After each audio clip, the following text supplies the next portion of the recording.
Previously on fucking Chucky, they decided to go out flatliners so that Jay could find good Chucky, so they could find Lexi's sister. And now this time on Chucky, the opening was like Mount Rushmore, but Chucky's all the presidents. I really liked it. I thought it was pretty clever. So it opens with Tiffany's getting the needle, the lethal injection, or so we think. Another guard under her control shows up and shoots everybody, breaks her out. Nika's pissed. And yeah, Tiffany escapes. A lot of people were murdered. Like a lot of people. And that one guard, I don't know how many, like, he just kept getting shot but kept going. I'm like, this is Chucky, not Die Hard, dude. What the fuck? We shot it just more times than Tupac and he's still going. What's happening? So yeah, she escapes in that red car. And again, Nika's pissed, crawling, and she's pissed. She's like, she's gonna murder like Tiffany. She wants to murder Tiffany, obviously. We got to the kids and the psychic dude and the sketchy agent fucking dude. We'll circle back to Jake is under, and the psychic dude explains that 5 minutes to him, but 10 minutes to us. Which, if you watch the episode, it's in a 15-minute segment, so that's pretty clever. And Devin wants to bring him back earlier, but the psychic's like, no, not yet. Need to do this. So when we're in this world of dead or whatever this shit, as I thought there would be Easter eggs, appearances by past characters, and there are. We first meet, Jay comes across his father, okay, Devin Sawa, still with this horrible fucking facial hair goatee thing. Does not look right on him. He comes up on his father, who turns around, it's big dramatic music, and it's like, the fuck you doing here? They have a conversation. His father's still doing shit, tries to hit him, and he's still destroying, even in the world of dead afterlife, he's still destroying Jake's art. It explains how he was embarrassed, and it's like, Jake being gay got nothing to do with you, you drunken ass, okay? And this conversation was sort of hidden, because like, we're close to what would have been my dad's birthday, really in just a couple of weeks. And I had a dream about him just last night, so, you know, like I said before, my dad used to drink and everything, but he wasn't like this at all. Like, at all. So, yeah, this was hidden things, but, again, this character's still human shit, but in the end, Jake forgives him, which stops all this. They hug it out, and then he's human shit again. He says, but you still can't beat him. You're too weak and all that, whatever. And so Jake keeps going, and he's in what I guess is where all the people were murdered in the White House in that one room. You see, like, one woman, you just this much of her looks good. The effect, not the woman. I'm sure she looks good. And we come across, you see Charles E. Ray, like the older one, Chucky Prime, as I call him, walk past him, like you just barely notice it. And then he comes up upon no, Charles E. Wright. Yeah, you just barely notice him, but then Jake does. He turns around again, and there he is. And Brad Dourif is just doing a great job, like as he always does. And he's taunting Jake and everything, and Jake is like, what? And Jake is like, where is this girl? And he's like, you get what you want. I get what I want. And he's like, what the fuck do you want? And Chucky's like, come on, take him to a theater, which you saw in the trailer, sort of. This theater is full of people and dolls from the past of the show, not the movies. That would have been real cool. Can you imagine the fucking the annoying kiss-ass guard dude from Bride of Chucky or something? Or, the gay dude from Bride of Chucky, Joseph Gordon-Levitt. Oh, man, Gordon-Michael Wolford. Seeing him in there, just cracking up in the theater. No, just a bunch of past people from the TV show who Chucky's murdered or straight up are Chucky in doll form or otherwise. You got this good scene, this good conversation between young Charles E. Ray, Fiona Dourif, and current Charles E. Ray, Brad Dourif. And it's just a great conversation. I can't do it justice. They start out Todd and Jake, but then they end up cussing each other out and cussing out everyone else in the theater. It's hilarious. And what they're watching is clips from the show's past, and as well as the original movie, and even prior Chucky. Like, yeah, it's all these collection of murders. Like, they're both talking about life and everything.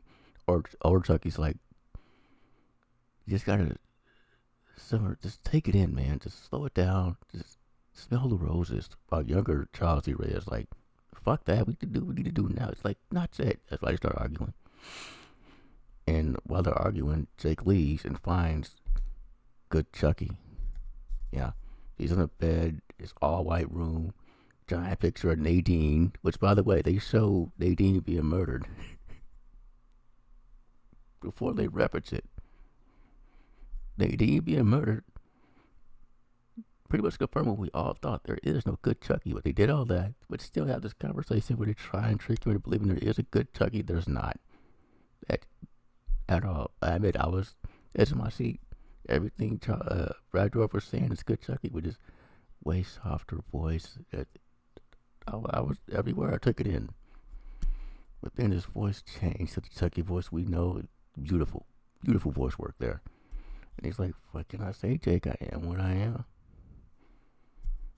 And then there's this beautiful shot with all the Charles E. Rays. From current Charles E. Ray, Brad Dorff, to Fiona Dorff, so on and so forth, from oldest to youngest, until they're dolls. It's in a straight line. Just it's a beautiful scene. They're all taunting Jake. Then it was trying his hardest to get through to good Chucky, but again, there is no good Chucky. And once Jake realizes this, Chucky Prime, as they call him, is gone. Obviously, he possessed Jake's body. Like, I knew that the instant he went in there, like, that was going to happen. So, yeah. And they actually called him a dumbass for not seeing that was their strategy, because obviously. So now Chucky is inside of Jake, is a sentence I just said, but wait, there's more. Jake's trying to find his way out, and while he's trying to find his way out, Devin is giving him mouth to mouth, doing chest compressions, which a lot of shows don't do chest compressions. Good work. And while he's doing that, it's interspliced with him doing chest compressions to give him mouth to mouth to the Chucky doll, as if to say he's bringing Chucky back to life. And he does. Then there's this weird ass moment where the Chucky doll and Devin look at each other in their eyes, and they just full on fucking kiss. It's weird. I don't know what in the world. Okay. So Chucky comes through in Jake's body, and I'm surprised. I understand the kids are protagonists, but I was surprised they didn't initially know it wasn't him. We didn't talk like it were nothing, but yeah. Like all that time they spent with each other, he didn't get any of Jake's isms down. But this actor, his Chucky voice, is pretty good. Charles D. Ray does the laugh. Charles D. Ray. Brad Dorff does the laugh, but this actor's Chucky voice, I loved it. And we didn't get much of it because almost instantly, that's reverse. Because they go and they find John Waters, which is how when Jake was in the world of the dead or whatever, they told him about John Waters, who created the Chucky dolls. And he's like, I got an address, and that's where they go. This awesome, creepy house. They knock on his door. And rightfully so, he's like, who are you?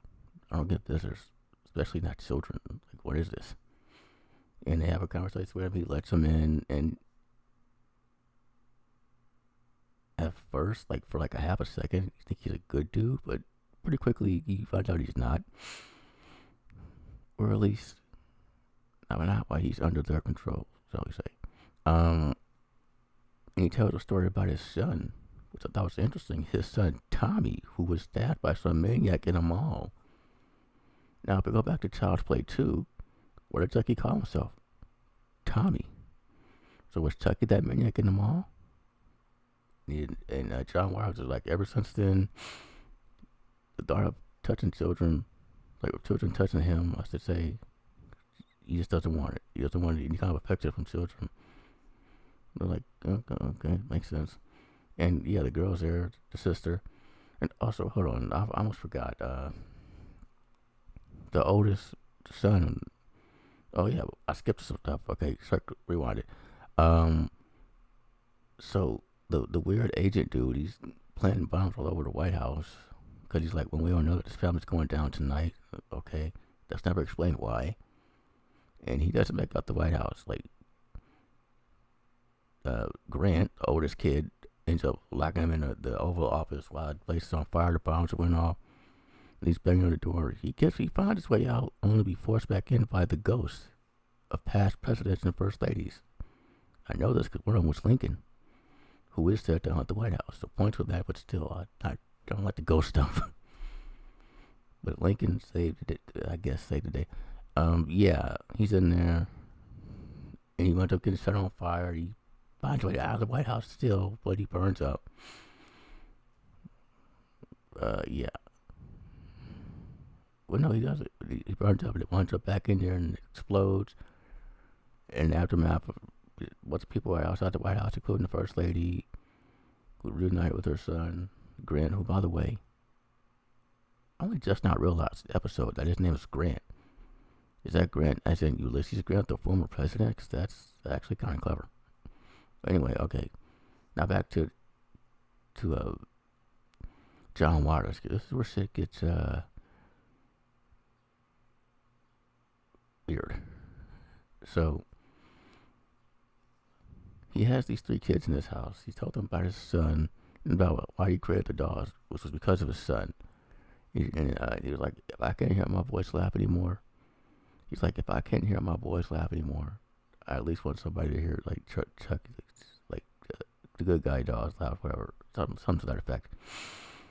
And as he's speaking, the girl shows up, the young kid, and she has the Voodoo for Dummies book. And Lexi's like, we found you, and she pulls a knife on Lexi, that whole thing. And John Waters reveals that this was all part of the grand strategy. Just as he opens this cover, like you can see all the dolls in this room that he takes them to. Some of them look like straight up people. So I thought that's what they're going to do to him. But no, he opens the cover, and these 3 kids, I gotta remember, they're kids, there's no adult to do this. They lean forward, and it's like, obviously there are dolls in there, or they're about to be made dolls. Then Chucky shows up. Well, no, then Chucky, as Jake reveals himself inside of Jake, I guess. And, oh wait, I skipped the part, rewind it. So he's in there, he's talking to him, and he reveals that Chucky's with him the whole time, and Chucky reveals himself inside of Jake. And then that's immediately taken out because the young Lexi's sister does the whole salt voodoo thing from Brother Chucky with the Ade Due Dambala, which, by the way, that whole chant's now reduced to her just repeating that phrase, Ade Due Dambala. Like, that's it. He used to recite that a whole damn incantation before he started changing it. Now it's just that. But yes, he does that. Puts Chucky back in the dog because it's revealed that, which I knew, I had a feeling that the dude who made the dog still has one. And he calls it the prototype, the original doll. So yeah, Chucky's back in the doll, and Jake is back in his body. And then he opens the cover, they lean forward, these children. And then Tiffany pulls up, she's in the house, looking around, and John Waters, he has a doll for her too. Yeah, that very doll. Ursula, is that what it's called, the Ursula doll? And this is a prototype as well. And Tiffany goes back, she agrees to go back into the doll because Jennifer Tilly just escaped prison, so yeah, she can't be her anymore. And then Chucky proposes to her again. Speaking of Brother Chucky, like, yeah, he's on his knee just like a Brother Chucky. And while the music, the score has been good, it ain't Brother Chucky good. He's on it, he's with the ring, and he proposes to her, and she's like, yes. I'm like, what the fuck? Were you just trying to murder each other like days ago? What? And she gets put back in the doll, and it's made to look like Tiffany again, and for the first time in the franchise, I wasn't liking the look of the Tiffany doll. And that's my favorite doll. But again, she has a prototype, so it's not going to look exactly like the other ones, but yeah, she didn't look alive. She looked way too pale. Not complete, but I get prototypes, so I get it. Yeah. So all that, and then we finally see what's in the fucking cupboard, and obviously, like I said, the dolls. No, yeah, dolls. And it's the 3 kids. They've been made marionettes, and The animatronics this whole season have been just uh, like absolutely beautiful. But these damn marionettes look hideous in the worst way. They took the face of these actors to put them on these obviously like Barbie and Ken dolls to make it somewhat look like them, and they're screaming and everything. It's stupid. It is so stupid. It looks stupid. It just is. It is. It's just how they're written off because a lot of fans are somewhat getting tired of them. Hell, I'm kind of getting there myself, but like Chucky being Star Trek, that could have been all of next season, which would get to like, yeah, that's what it is. Yeah. And the episode ends with the young girl, Lexi's sister, peeling out in Jennifer Tilly's car. I was confused as to why. Then they saw in the back seat Chucky and Tiffany as dolls. Fucking again, like in prior Chucky. Even I forgot. Tiffany does kiss the Chucky doll, and somehow that was way tamer than when Devin made out with the Chucky. It's still, what was that? Anyway, so you got Chucky and Tiffany in the backseat, fucking in doll form, like in Child's Play, in Bride of Chucky. And even the kids who by the way, cannot see over the steering wheel at all. It's like her head, the steering wheel. She can't see, and she's trying to drive. Even she turns back, and she says, "I'm too young for this shit." I'm like, yes, you are. You definitely are. That's how the episode ends with Chucky and Tiffany making out, fucking laughing, whatever. Okay. I think I get why Diamond City said it's gonna be another movie. Cause wow, it'll take place between this and let me finish, and then we do the annual season wrap up with Chucky the doll. We're talking about all his accomplishments throughout this season. Before, and then he announces his candidacy for his 4th consecutive term. I'm like, what? And then it's close to the other 3 terms, which is the other 3 seasons. I'm like, oh, he just announced season 4. What the fuck are you gonna do? I mean, we haven't even seen Andy aside from that dream sequence. So that's it. We haven't seen Kyle at all. So maybe they'll come back. I don't know. I'm hearing Jesse and Jade rumors, which would be why. What's season 4 going to be? In this movie, what's that going to be? Like, how? Because this episode also confirmed that the bombs didn't in fact go out, so Chucky started World War III. So what the fuck? I don't know. It's weird. Truthfully, I don't want to watch this episode, which is why this is so late. I literally just did. I was like, okay, fuck it. I love this franchise. Do not love what they're doing. My goodness. Thank you for watching.